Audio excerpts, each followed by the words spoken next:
Good morning, everyone. It is time for the next video, which, as I had stated previously, the first few episodes of this channel is going to be discussing the information as well as what deep down Xanderism means. The first video, I covered the concept. I covered essentially everything you would really need to know at a basic understanding level for Xanderism. So it should come with absolutely no doubt that today's video is going to be discussing the different levels of Xanderism. What does it mean to be certain titles and how to achieve these titles? And, well, let's just get into it. So, obviously, we are going to start with non affiliates. Your non affiliates are going to be people who aren't affiliated with Xanderism, whether they're against it or whether they just don't know anything about it, right? And let's say that's you. This is you first now hearing about the order state, first now hearing about Xanderism, and it's piqued your interest. You want to learn more. You join the groups, you join the communities, and this is where you become what is known as a loyalist. Simply by joining the group and taking an interest, this is what makes you a loyalist. That doesn't mean that you are a loyalist in the traditional terms, but what it does mean is that you are a loyalist because you have found an interest in it and you are hoping to abide by the core values and the primary core value that I've stated in the previous video, which is loyalty, which is the core value behind everything. And I've gone pretty into detail in the previous one. So you can always go back and look at what I had said. So, what does a loyalist mean? Despite the obvious nature of the title, where you are loyal to the cause, it's also mostly for those who have piqued interest. This doesn't mean that everyone there is a true loyalist. They have not taken an oath. They are not sworn to Xanderism. They are not essentially a Xanderist quite yet. But let's say this is where you are. You've piqued your interest. You've joined. You wanted to read into it. You want to see what it is. But you want to become a Xanderist. This is where you go and you take the oath. The oath is probably, in all honesty, one of the most important parts of being a Xanderist. It is essentially what defines everyone because it is the bare backbone to everything that you really need to worry about.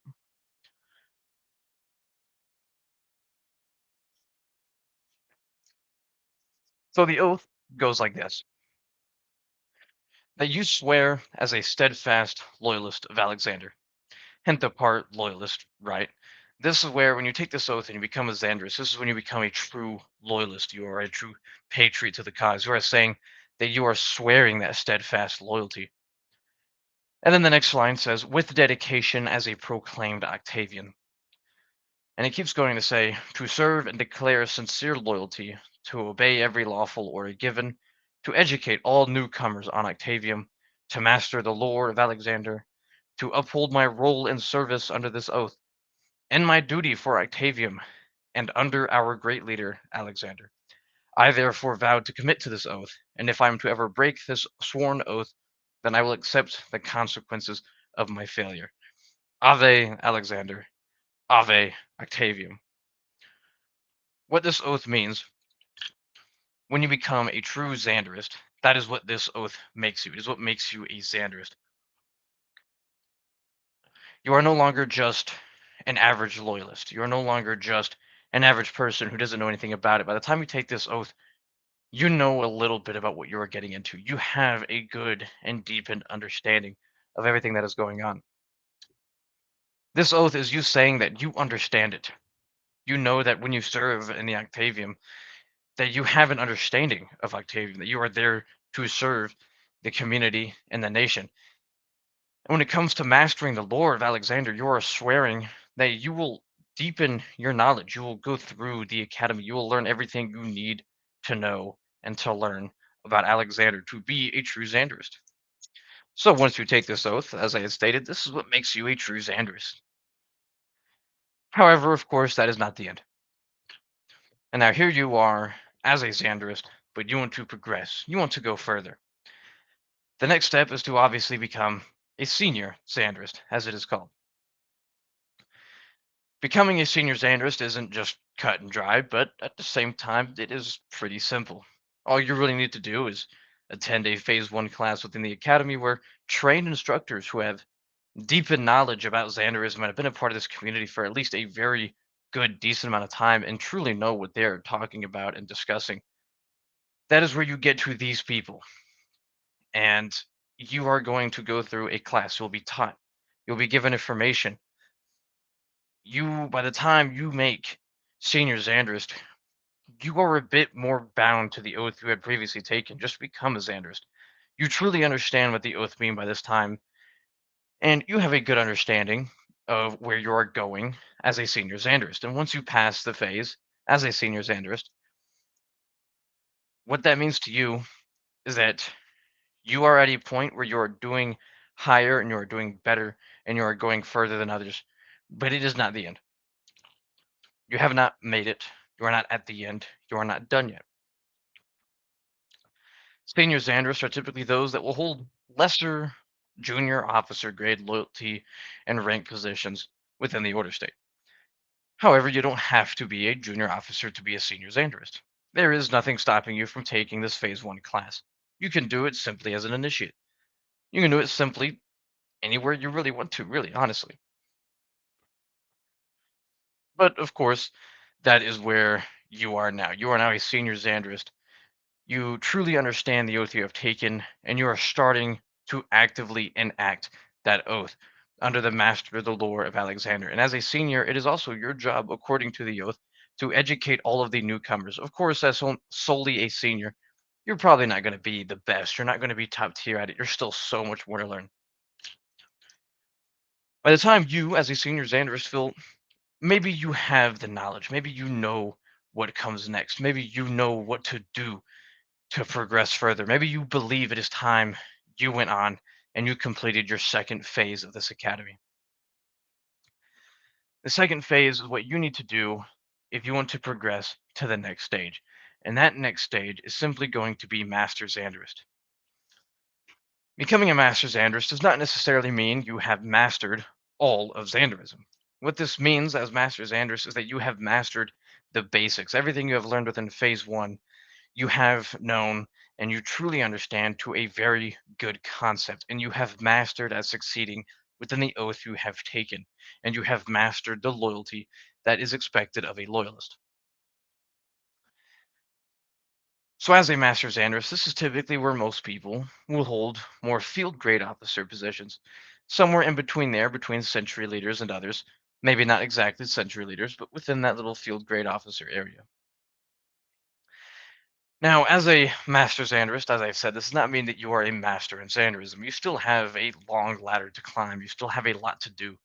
But as a master Xanderist, as I had previously mentioned, you have mastered the basics.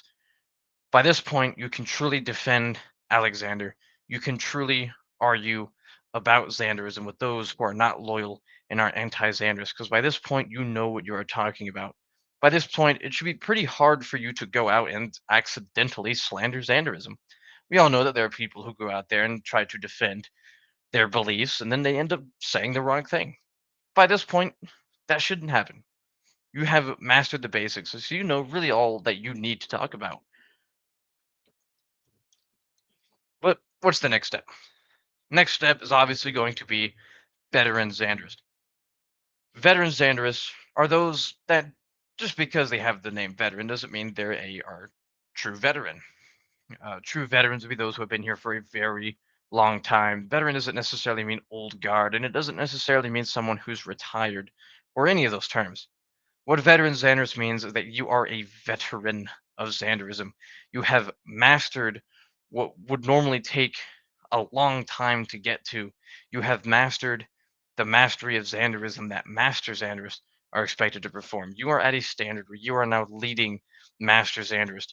You are now overseeing and helping your Xanderists and senior Xanderists. You're at a point where you're going to be looked at as an elevated position. Veteran Xanderists, after completing phase three, again, this is you. You are now at a point where you truly know not just mastered the basics, but you have also mastered the intermediate levels of Xanderism. You have a true understanding of what needs to be known and what needs to be worked on. By this point, you might think that's the end. with Master Zaenderist and Veteran Zaenderist obviously already being pretty high up there and seen to such high regards, there is but one more thing you need to do, and that is to become a High Zanderist. High Xanderists are seen as those who are very extremely well knowledge within Xanderism. Typically, the people holding this title are going to be praetors and dominus praetors and very high ranking officials in the Order State. But as I mentioned before, you don't have to be these ranks within the Order State if you wish to be a High Xanderist. It is something you can do on your own. You can be a High Xanderist and still be an initiate if you truly wanted to do that. But High Xanderists are held in such high regards and high esteem that they have mastered truly all of Xanderism. It is essentially the highest you can go without getting into jobs and duties within other positions, such as the Xanderist Academy or the various ministries we have. So let's say you take that final phase. You take the final exam, and after hours of studying and after complete dedication, because you truly believe in what this ideology is going to become and what it is and what it is giving you and what it is giving others, you pass. You are now a High Xanderist. The director of the academy, the most senior of the High Elders of Xanderism, congratulate you on finally making it pass. And you get that certificate that says High Xanderist, graduate of the Xanderist Academy, something that not very many people have done. Whether it is before Xander's or even currently, the confirmed number we have is about 35, which, if we are not including high elders and ministers and architects and so on and so forth, you could probably say that there have only been about 50 people who have ever touched Xanderism. 50 out of the current 1100, and if you count for the Order State, 50 out of the 3000. And if you combine the numbers, you have about 4,500 people. Only 50 have ever really truly made it to this mark. And that is, of course, an estimated guess. But that is still a very good number to what it is at. Of course, you don't want to end it there. There is obviously so much more you can do for Xanderism. You think that Xanderism is something that is worth working harder for, so you want to become a High Elder. You see an announcement that says there are High Elder spots open. There can only be so many. And you decide you want to do it. You decide to apply. Your application is accepted. You pass the interviews, you pass the tests, you pass the exams, you pass everything that is really given to you that you need to worry about. And eventually, you are selected, which means you are now a High Elder. But of course, that isn't the end. The instructors themselves, within the instructor corps, have their own ranking structure. So, of course, you can expect yourself to need to work on progressing through the instructor corps if you wish to go further. The instructor corps ranks are pretty simple: junior instructors, instructors, hell, even there's senior instructors. And then there is the chief instructor, which is also simply known as the director of the academy. As a junior instructor, your primary job is just hosting phase ones. Remember all those days, maybe weeks, maybe even months, depending on how long you take this, when you are simply a Xanderist trying to become a senior Xanderist, where you are being taught by high elders. Well, that same high elder that taught you is currently a senior instructor, or maybe they're the director of the academy. There's some sort of higher elevated position, but you say you want to be there. You saw this person as an inspiration. They brought you into Xanderism. They taught you what you truly needed to know, and you want to get to their level. So you see this as a challenge. You train, you teach, you instruct. You bring in new Xanderists by the dozens, and you promote quickly throughout the instructor corps, until eventually you are made director of the academy. Of course, this job was no easy feat to get into. It took a lot of hard work, a lot of dedication, and a lot of instruction. Probably hours, maybe even days, continuously just spent training and instructing new Xanderists. And of course, you've made it. You are now one of the highest ranking members of Xanderism, and you truly, fully understand what Xanderism is. And by this point, you can probably see yourself wondering, what's next? Well, being director of ZA doesn't necessarily mean you are in charge of Xanderism. That just means you lead the instructor corps and the ZA phases and so on and so forth. But there are, of course, other jobs that are equal to yours, which are typically the ministers of the different ministries, which range from intelligence all the way to security, to administration and foreign affairs and propaganda. So even though your position is equal, you think that there is now competition. You can no longer rank up or progress simply by being dedicated or being loyal or being the most senior. You now have to actually compete against other high ranking Xanderists who have dedicated a lot of time and have served as high elders just like you have. And the vice director of Xanderism just opened. You want to enter the directorate. You want to become the vice director and eventually, of course, the grand director. You don't know what it means. You just know that it's very high. And you know that your dedication to Xanderism is something that is truly worth making the attempt. So you compete. The spot is open and they choose you. You are now within the Directorate of Xanderism as the Vice Director and eventually, of course, Grand Director. Your job is to oversee Xanderism essentially as a whole, which you might think that is a pretty high responsibility and a very high job, if not one of the highest. And you would be somewhat correct. Except the primary difference between the Directorate and the Vice Chairman and Chairman, as you are probably wondering, is that the Directorate is primarily in charge of the ideology and doing everything according to Alexander's will. Versus being the chairman and vice chairman, not only are they in charge of the ideology, they are also in charge of everything Xanderist related. They are in charge of overseeing every single doctrine, they are in charge of overseeing every single community, group, nation, everything that follows the Xanderist ideology, which is, of course, a 6 times bigger bump than you were probably thinking initially. But what's next? Obviously, there's more that you can go to. And that more just so happens to be the Grand Council, which is the final position I will truly be talking about today, as it is the final one that you can really even ever achieve. It is almost essentially impossible to go higher than that, and I will explain that here soon.